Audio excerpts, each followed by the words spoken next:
Hello and all, welcome to the Galaxy Man Show. I am here with this incredible artist known by the name of Lana Karlay, uh, who has just released this incredible song release called For the Week. So I'm proud to announce Lana Karlay joining the Galaxy Man Show for today's guest. So please welcome Lana Karlay.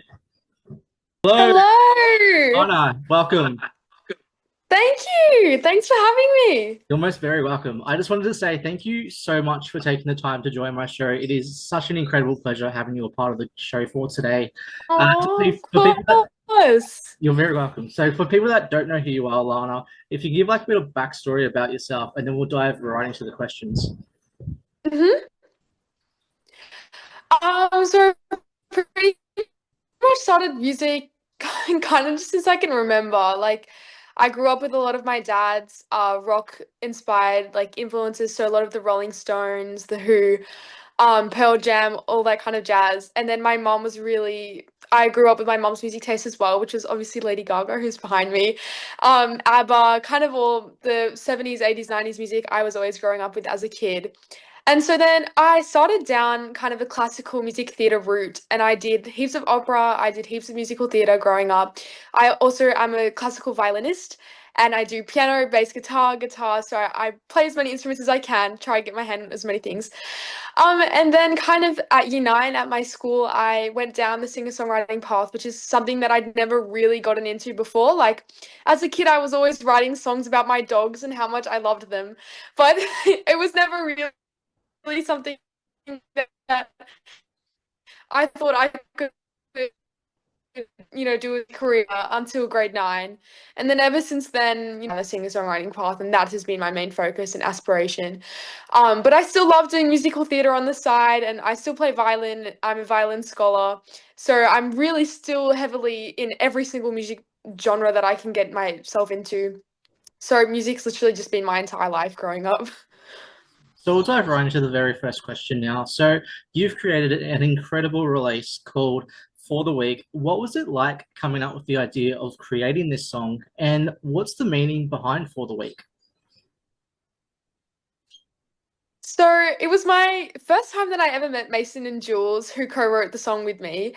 And we went into their studio. I was in LA, and we were just thinking of songs to write. And my mom actually suggested we should write a song inspired by Paramore and like the pop rock kind of music that I'm really into.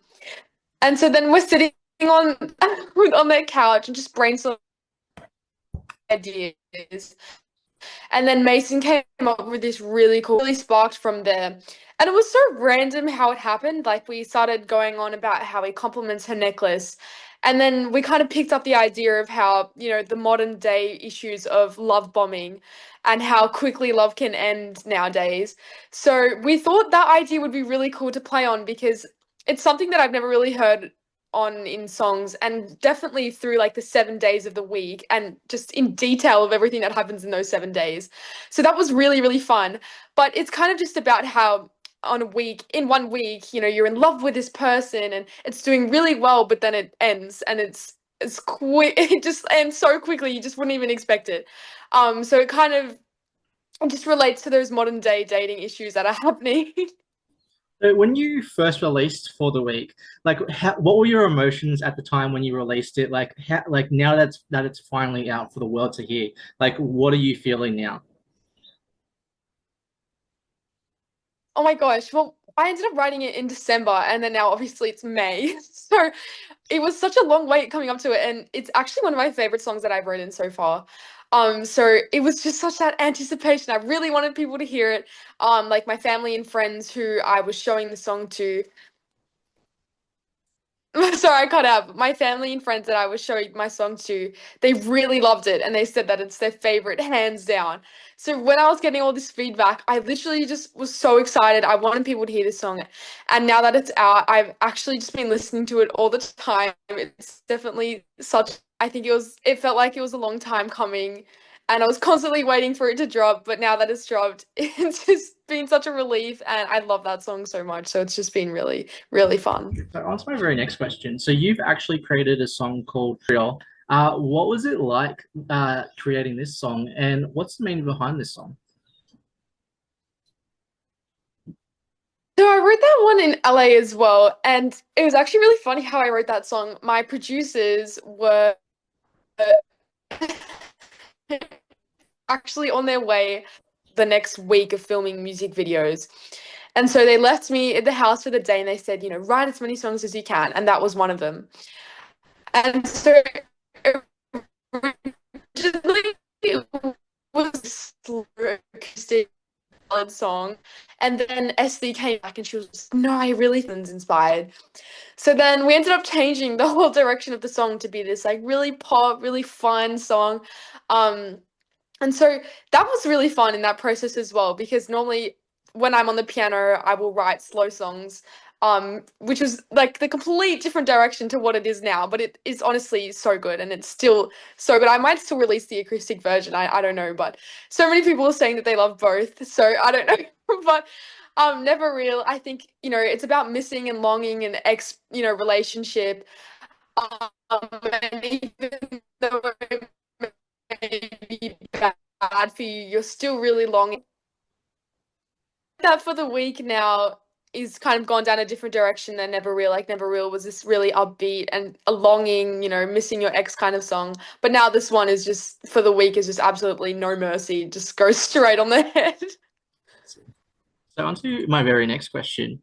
So you've actually created a song called Running Out of Time, which is such a sensational title, by the way. What was it like creating this song, and what is the meaning behind this song?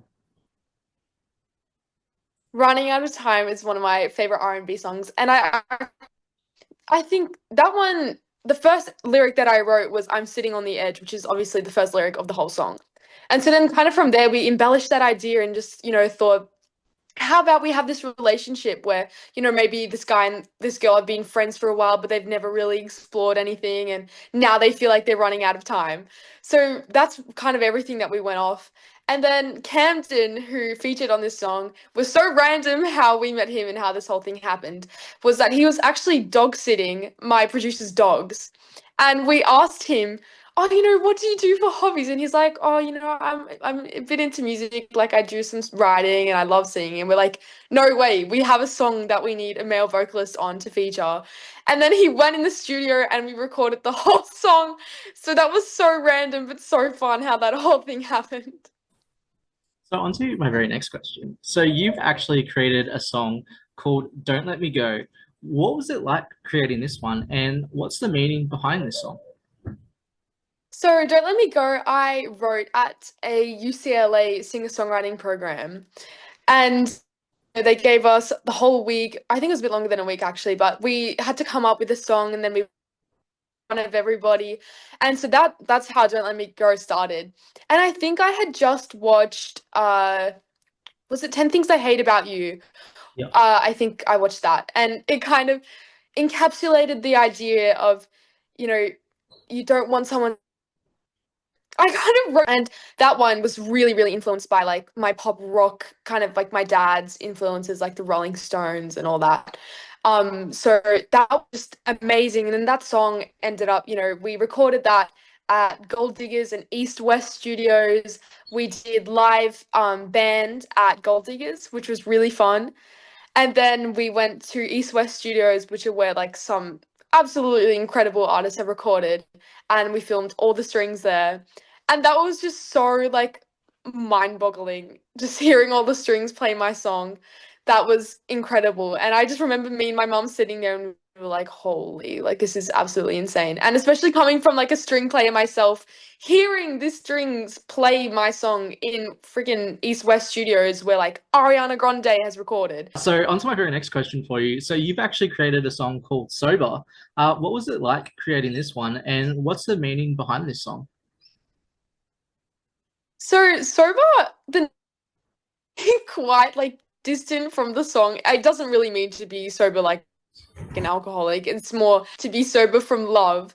So that one was really, really fun to write as well. It's all about might be wrong, but still really love them and you them. So that's what that song was about. And that was the first music video that I'd ever done. And we did it in like a little video, and that I just really love that song. That song is like such like a indie kind of pop, like mellow kind of song. Yeah, I really love that song. So on to my very next question. So you've actually released a song called Girl I Used to Know. What was it like creating this one, and what's the meaning behind this song? So Girl I Used to Know was actually one of like my first, like, I don't want to say trying, but when I was in year nine, it was one of the kind of first like songs that I wrote in hopes to be a singer-songwriter. And so I was sitting on my piano at my school and just thinking of, I was in a really bad mental space. And I was just thinking to myself and how I really wanted to go back to this old version of myself. And so that song was just inspired by this old like version of myself, how I wanted to go back to that. And so, you know, that song was originally also a piano ballad. And then we turned it into like kind of this, like late at night thinking, deep down, and it came like this whole new vision of like a pop kind of, but a mellow pop kind of direction. And so then that one like is definitely has such a special spot in my heart. And then it competition semi-finalist, which was absolutely insane. I never thought that would have happened, but it actually meant so much to me, and that was just incredible. So you've also created a song called "I Won't Be the Victim," which is such an Yeah. incredible title, by the way. What was it like creating this one, and what's the meaning behind this song? So that was the first song that I ever wrote and released on Spotify. And that one that one is about like, you know, maybe being in a toxic friendship or a toxic relationship where you keep putting up with this other person's, shit really, and you don't want to do it anymore. So that one was all about that kind of concept, and that one felt pretty easy to write. It's such a nice song, and it was incredible to think that, I think it was my first ever release, and it ended up getting so many streams. Like I think it's on 20K streams or some like just something that I could not imagine. And as a first release as an independent artist, I never would have thought that my audience would love that song, but they did. So that was really, really nice to know. So on to my very next question. So what made you decide, Lana decide as an artist to get into singing and performing in the first place? I just think always been growing up with my parents' musical influences, I always had it in me. And I literally would beg my parents. I said, I want to learn violin. I want to learn all these instruments. And they let me. They always encouraged me to follow my dreams. So I think if it hadn't have been for my parents, I wouldn't have gone down the music path at all. Like just growing up with their music, like my mom's classical influences like Pavarotti, that's how I ended up getting into opera. And then obviously all my violin, like it's really, really fun and really nice how it happened. Just it was really natural. I was never forced to go down the music path. My parents just really pushed me to chase my dreams. So with performing and like creating music, like what does the connection side mean to you as an artist? Like when you're performing in front of crowds, like at a gig, what Mm. does the connection mean to you? I always want people to try and relate to my songs in any way that they can. I know that everyone goes through different experiences, and I still really want people to try and relate to my songs, even just the slightest, even if they had like a different experiences that is similar in a way. But I think, my biggest thing that I absolutely cherish is when I'm at, gigs and I hear people singing back my lyrics, or I'm at school and someone walking past me just starts singing, "Don't let me go." Like it's things like that where these connection through music just hits so hard. Music is the universal language. So hearing people sing back my songs and knowing the lyrics word for word is just absolutely incredible. That is my biggest thing that I absolutely love, and it's just amazing hearing that. So on to my very next question. So like what would be your like all-time favorite cover song to perform and why? Oh, oh my gosh. I think definitely would have to be maybe some Queen. I love Queen. And I love Whitney Houston. I love really all the old rock music, old pop music, literally just everything of that kind of period of time. So I think literally just anything by those artists. Even maybe Ariana Grande, I love her. She's a more current one, but I definitely love her music. Like Breathing, Dangerous Woman. Oh, those are some incredible pieces of work. If you could go to any time period, like music wise, what time period would it be and why? Well, I went and watched the Michael Jackson movie the other day, and I think it would definitely have to be the 80s or the 90s. I think that's when music was just flourishing. Like everyone was coming up with their own ideas, and it was so original and just so unique and like creative. So I would love to go back to that time when, Queen was just so prominent, and obviously MJ and just all like Whitney, everyone, ABBA, like that. I think definitely that is where I would go back to. So if you could work with any like top three music artists in the music industry, who would they be and why? Definitely Ariana Grande. I think her writing and her vocal skills are absolutely out of this world. Like she is just a genius. I think who else is there? I honestly have so much that it's hard to just pick three. But I definitely do think he's dead now, but I do think Freddie Mercury, he is one of my biggest inspirations in life.